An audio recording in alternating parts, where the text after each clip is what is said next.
En rigueur de termes, nous ne savons pas si Dieu existe. Aussi la question se pose-t-elle d'y croire ou pas.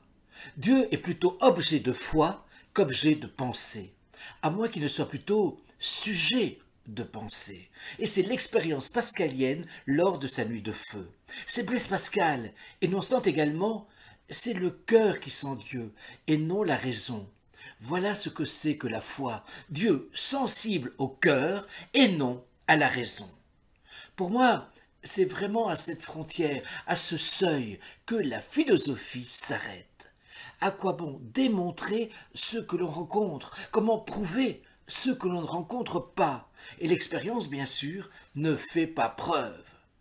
Kierkegaard a écrit « Le contraire de désespérer, c'est croire ». Dieu est le seul être qui satisfasse absolument l'espérance humaine. Mais là encore, cela ne prouve rien, bien sûr. Ce n'est pas parce que j'espère quelque chose que ce quelque chose existe en effet. Il se pourrait, énonce Renan, que la vérité fût triste, car enfin, que souhaitons-nous in fine? Qu'espérons-nous? Nous espérons que l'amour soit plus fort que la mort. Nous espérons être aimés de toute éternité. Nous espérons retrouver tous ceux que nous avons aimés et qui sont morts.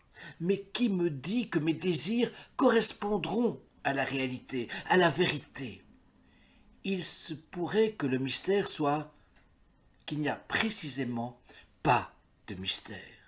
Toujours est-il que, s'il existe ou non, Dieu fait sens. Sans lui vient se buter l'insensé, l'absurde, la vanité de toute chose, et de la mort en particulier.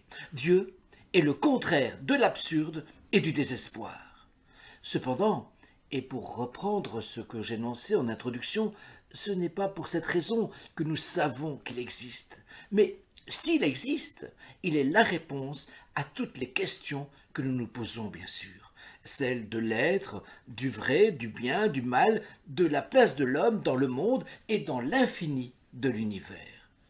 Tout gravite, me semble-t-il, entre deux options, celle de la contingence et de la nécessité.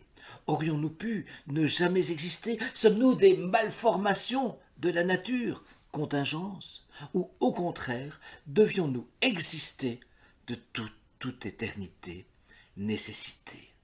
Telle est vraiment la question.